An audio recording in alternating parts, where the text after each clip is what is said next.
In this episode, you'll discover why the path of awakening is often more about unlearning than learning, and how to shed the stagnation of a fixed identity. Welcome to Energy Alignment for Entrepreneurs, the podcast helping entrepreneurs be free from anxiety, stress, and tension through balancing emotions and consciousness expansion. Here's 3 things that you'll learn today. Number 1, why true learning is actually unlearning. Number 2, how to use your experiences and knowledge without letting them trap you. And number 3, the shift from a fixed identity to a dynamic, versatile self. The path of awakening being more about unlearning in relationship to shedding stagnation and changing your relationship to how you see yourself, that is kind of the bundle that creates the importance around unlearning. Because when you are attached to a fixed identity, then you learn everything through a specific, almost rigid worldview. And that limitation, which is the rigidity, the lack of flexibility, that starts to crack you, and it creates an opportunity to appreciate the things that your identity does not find pleasure in. Because when you're real on, and we'll tie this to point number 1, why true learning is actually unlearning. When you're really honest, you start to see that the accumulation of everything around I am, insert details, everything that happens after I am is accumulation. And that accumulation starts to make you very sensitive in a weak way. There are a couple ways to discern the word sensitivity. It's about what's the nature of the sensitivity. And when you work to unlearn everything that creates the rigidity around who you see yourself to be, you get a bit of space to dance. And that's when, through letting go, you dance in the moments that used to create such a, whether it is an anger or an insecurity or a jealousy, you are no longer so stuck. And this is a freedom. It's a freedom that can only happen by noticing what creates the stuckness, right? And I lead with the fixed identity because at its root, all the seeds, all the poison, this poisonous seeds sprout from that fixed identity. It is the ability to no longer have those seeds be poisonous. You start to change your heart through being honest about the moments that your ego, your identity, everything after I am creates pain and suffering in your life. And as you go through those trials of purification through fire, then you unlearn. You learn to let go of all the things you held on to, right? And that is the unlearning process, right? If I'm very practical, we would label them, the main pillars would be labeled memory, knowledge, and experience, right? Your knowledge and experience creates your memory, and your memory is like the biggest pillar in terms of your worldview or your identity. So we'll hop to point number 2, how to use your experiences and knowledge without letting them trap you. And you see, there's always 2 sides to the coin, if you will, where I make sure not to fall into the world of non-dual bullshit, right? Because your experiences and knowledge are absolutely necessary. I would go as far to say that they are valuable and maybe even priceless, right? You have to use your experiences and knowledge to help discern energy and elements and that which is not always in the mainstream. For example, right? You see something on the surface, and that may be they are running a pharmaceutical advertisement on the television. But what's the second layer? One layer would be that you have a television, right? Like there is a signal, there's a broadcast, someone is paying the television company to run the advertisement. Then maybe the third stage is the content. What is the content of that pharmaceutical advertisement communicating?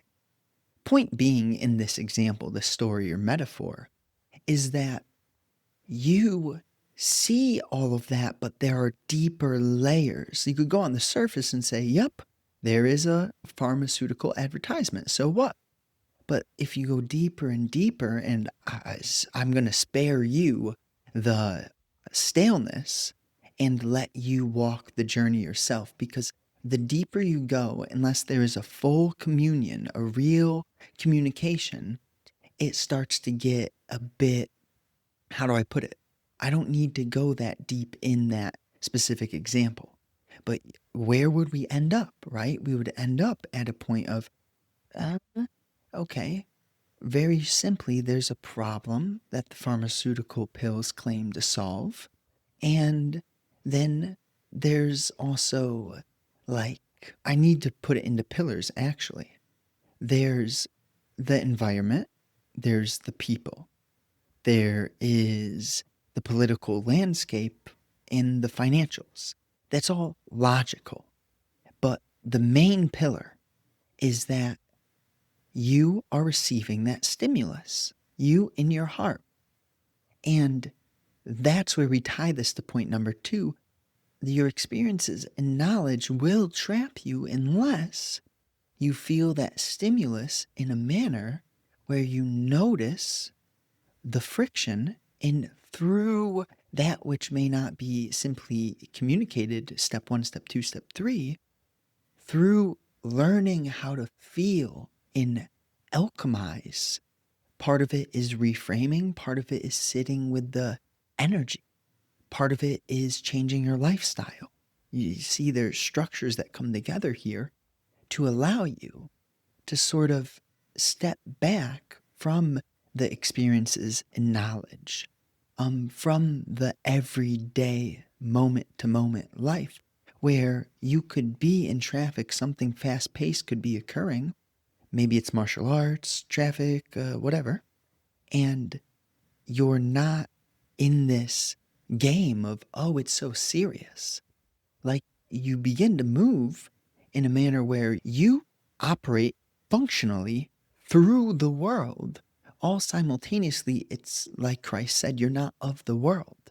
You can kind of feel how to let go of your worldliness. Now, as I say that, you're still going to have moments, and the moments are kind of the traps. The only way you can learn to free yourself from a trap is to get trapped. So I wouldn't say there's like an end, like goal really. It's more so, do you see when you have friction? Do you see when you're moving too fast? Do you see when you're thinking about the future too much? When your energy is chaotic? Whatever it may be, there's so many different words to describe it. Part of it could be over caffeination. Part of it could be a lack of sleep. Part of it could be the way that you think and see the world and see yourself. Part of it could be your lifestyle, which creates this, you see. So there's a vortex of, how do I put it? And it really comes down to, what are you feeling and what are you running from? How much of your lifestyle is built upon weakness, upon material ambitions that are not the sole purpose of life? Now, all simultaneously, that is not me saying you shouldn't excel materially. It's kind of about, what is the way that you earned what you have, right? And then all in the back, you're sort of seeing that things that you have are not really your possessions. You won't have them forever. So it's this awareness of, all right, I'm going to play the game. I'm going to do these things. I'm not going to be a menace to society, but I'm going to understand when to walk away from things, when to stand up, and when to kind of drop the hammer. There's these variables, there's the vortex, there is this power that you have to expand what you see and how you see. So let's hop into point number 3, the shift from a fixed identity to a dynamic, versatile self, where let's make it as simple as possible here. What creates the fixed identity, right? And I would really say it is a obsession with always operating from one state. If you can get good at changing states, meaning that you work, but the way that you work isn't always predictable, meaning that sometimes you feel different ways while you work and you accept that. Then through this process of seeing, okay, when I show up in this manner, like there's A, B, C, there's these different variants. You start to get underneath it's more than cause and effect, but I would say the roots.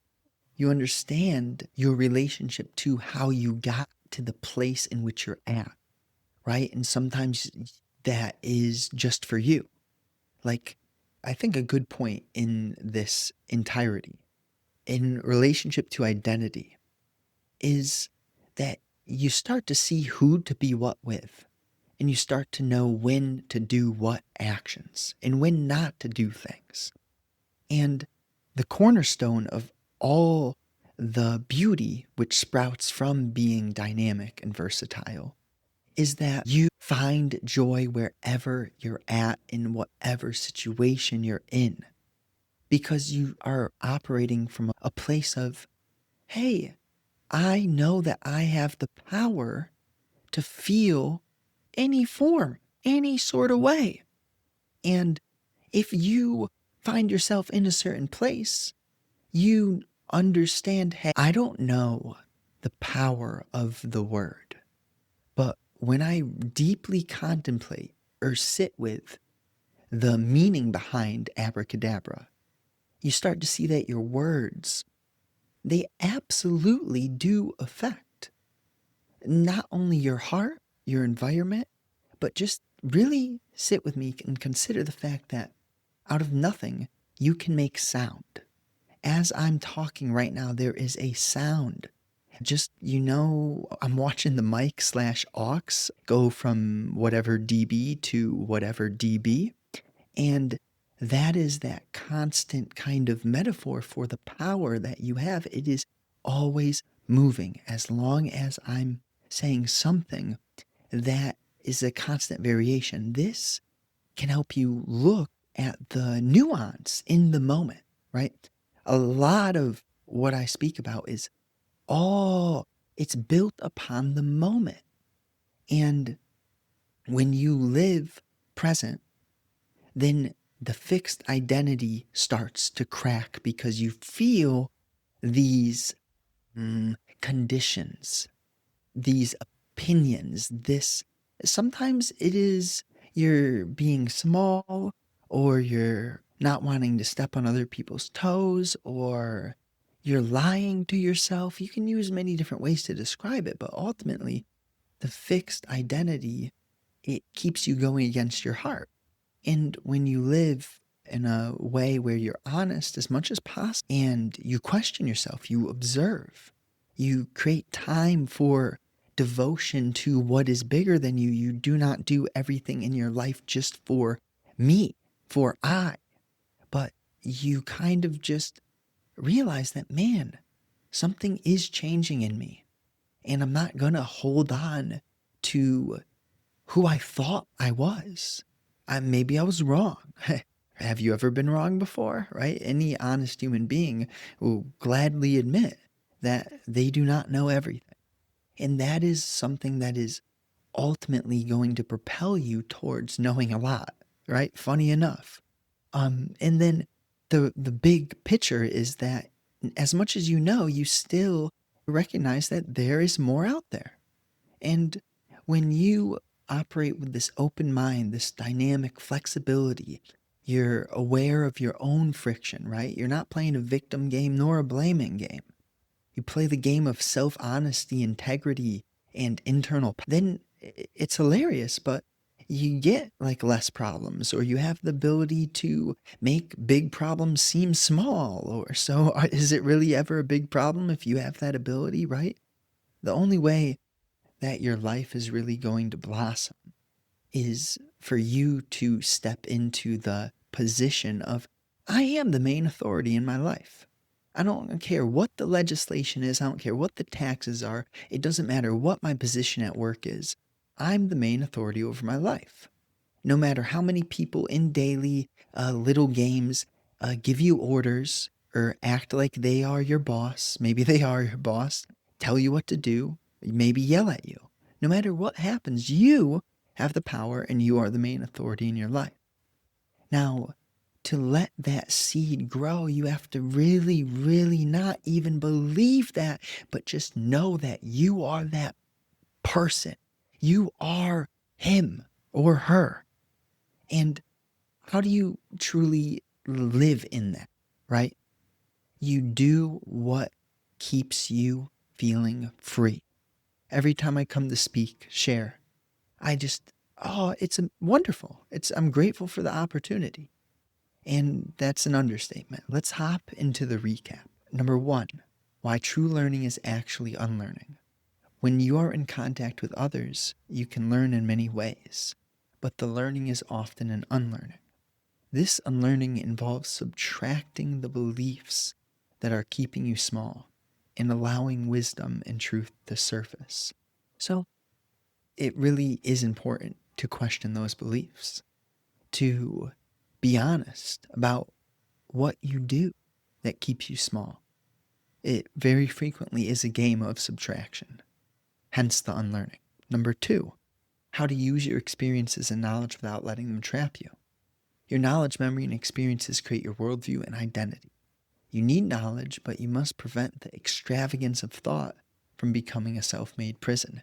So that really means that you get stuck in the worldview of everything you think yourself to be, right? The more knowledge and experience you get, the stronger that idea of who you think yourself to be can get. But if you know the only constant is change, you understand that your identity is constantly shedding, right? Just like the snake sheds its skin. Now, point number three, the shift from a fixed identity to a dynamic, versatile self. Life is meant to be dynamic, versatile, and flexible. You move away from the stale, stagnant identity of chasing goals and toward accepting that you are not meant to hold on to any specific state of consciousness, right? It's just appreciating that there's beauty in all states. And again, I want to remind you, I am not saying that you cannot have material wealth. It is all about the energy in which you sort of are reciprocating with the world. And that may attract resources. Now, new episodes are out Monday, Thursday, 10 a.m. Eastern Time. And if you want to get in touch with me, if you would like to create the Greek God physique, check the description. Also, there is the free emails. So check that out down below. Have a wonderful day.